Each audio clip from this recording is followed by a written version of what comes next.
En aquel tiempo dijo Jesús a sus discípulos: he venido a prender fuego en el mundo, y ojalá estuviera ya ardiendo. Tengo que pasar por un bautismo, y qué angustia hasta que se cumpla. ¿Pensáis que he venido a traer al mundo paz? No, sino división. En adelante una familia de 5 estará dividida, 3 contra 2 y 2 contra 3.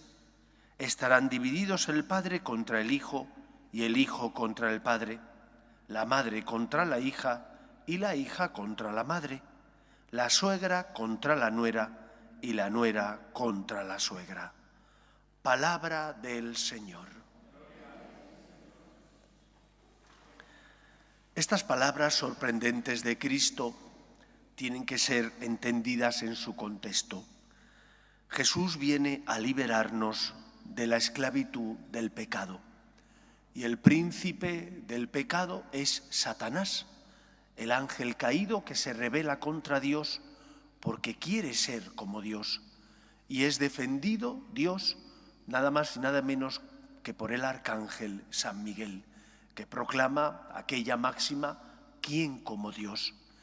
En ese contexto de lucha entre el bien y el mal, Cristo es enviado por Dios Padre para sostener a los hombres, para acudir en nuestra debilidad, en auxilio de nuestra debilidad, y de esa manera, con su gracia, su misericordia, perdonar nuestra culpa y nuestro pecado, reconstruir en nosotros aquellas consecuencias que el pecado ha originado y, elevándonos a la condición de hijos adoptivos de Dios, compartir con nosotros su vida divina, su amor y su misericordia.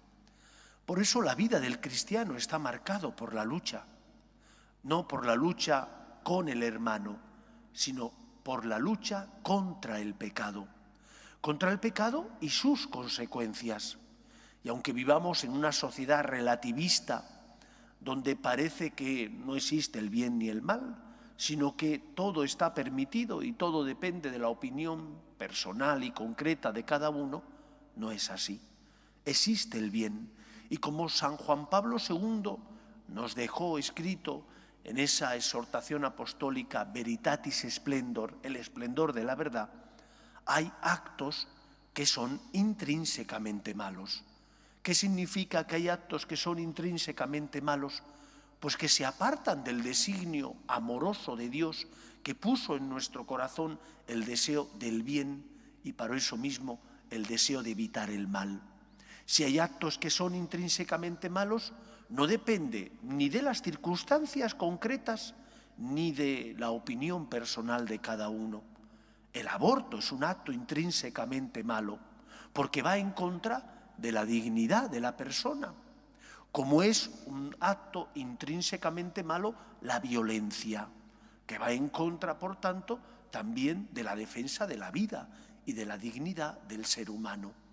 Aquella máxima que rezaban los romanos: si quieres la paz, prepárate para la guerra, se ha demostrado que no siembra ni crea un mundo más justo y mejor. ¿Qué es lo que crea un mundo donde se puede vivir en armonía? La justicia y la caridad, que se desprenden de la verdad. Esa verdad que el ser humano conoce plenamente gracias a la misericordia de Dios, que nos envía a su Hijo al mundo y que nos revela cuál es el camino que tenemos que seguir.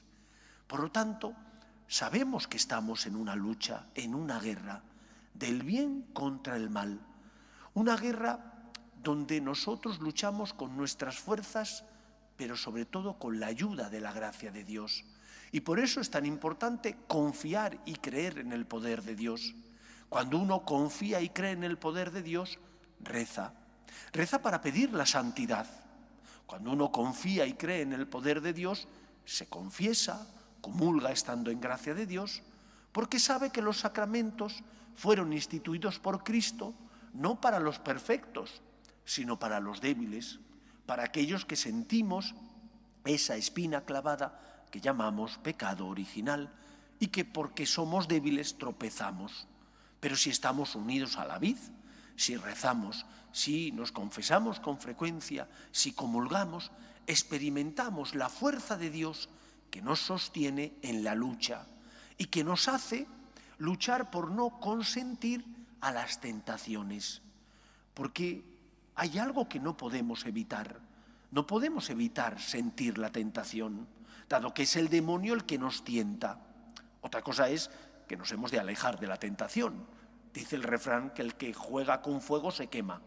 Si tú sabes que eres débil, si tú sabes que te cuesta la relación con una persona y te vas a encontrar con ella en el trabajo o en una reunión o comida familiar, prepárate.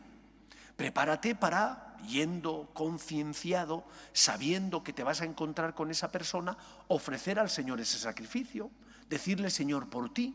Y de esa manera, cuando esa persona te suelte alguna fresca o tenga alguna palabra que no te gusta, lo ofreces al Señor. Y en lugar de saltar, ofreces al Señor, a Cristo, dices: Señor, por ti, y te muerdes la lengua y le ofreces el sacrificio de no responderle, aunque a veces parece que se lo merezca. Pero para mantener la unidad, para evitar discutir, ofreces al Señor el dolor interno que te produce el negarte a ti mismo, el luchar contra la tentación. Luchemos, por tanto, contra las tentaciones, pero estando unidos a Cristo.